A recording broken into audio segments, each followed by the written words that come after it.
आम्हा नागपूर नगरीच्या नागरिकांना तीर्थक्षेत्र, पुण्यतीर्थ, पावनभूमी असलेलं कवठी गाव, त्यातले आपण सगळे नागरिक, नमस्कार.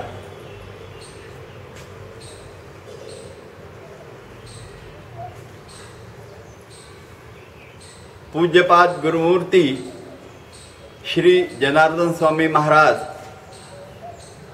यांचं हे गाव म्हणजे जन्माचं स्थान आहे.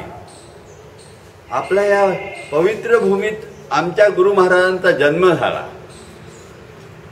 आणि त्यामुळे आज ह्या महाराजांच्या द्वारे स्थापन केलेल्या योगाभ्यासी मंडळाचे 60 वर्ष पूर्ण झालेले आहेत.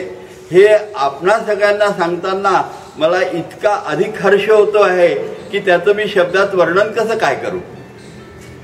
आपल्या गावात जन्मलेल्या एका श्रेष्ठ संतांनी नागपुरात येऊन आम्हा नागपूरवासियांना आणि उपकृत केलेलं आहे.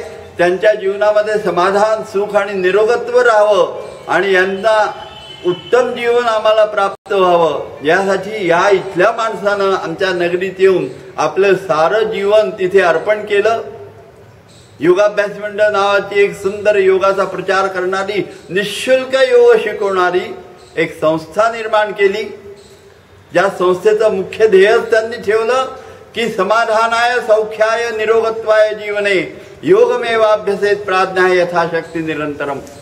जीवनात समाधान आणि सुख आणि निरोगत्व प्राप्त करायचं असेल तर यथाशक्ती परंतु निरंतर योगाभ्यास प्रत्येक मानवाने केला पाहिजे असा संदेश देणाऱ्या महाराजांचा आणि योगाभ्यासी मंडळाचा 60 वर्षाचा कार्यकाल पूर्ण होत आहे.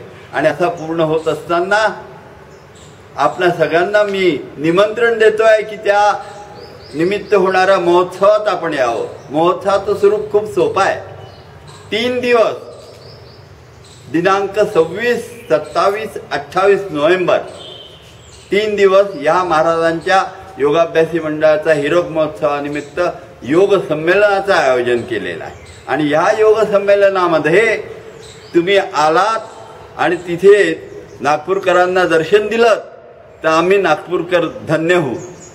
आणि त्या दृष्टीने मी आपल्या सगळ्यांना विनंती करायला आलो आहे की या ना आपल्या जनार्दन स्वामींच्या आश्रमामध्ये आणि 3 दिवस तिथे राहा. आम्हा सगळ्यांना प्रेरणा द्या. कारण आमच्या गुरुच्या गावाचे साधी मातीही आम्हाला अमृतापेक्षा धन्य आहे.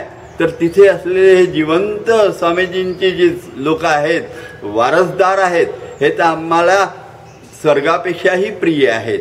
आणि असे जर का तिथे आले तर आम्हा नागपूरकरांना योग कार्याचा प्रचार करण्याची प्रेरणा अधिक मिळेल. आणि त्यामुळे आपण जरूर यावं, जरूर यावं, जरूर यावं अशी आपल्याला नम्र प्रार्थना करतो आहे, विनंती करतो आहे. आणि आपल्या स्वागतासाठी नागपूर नगरी सिद्ध आहे. एवढं 2 शब्द बोलून मी माझे भाषण पूर्ण करतो.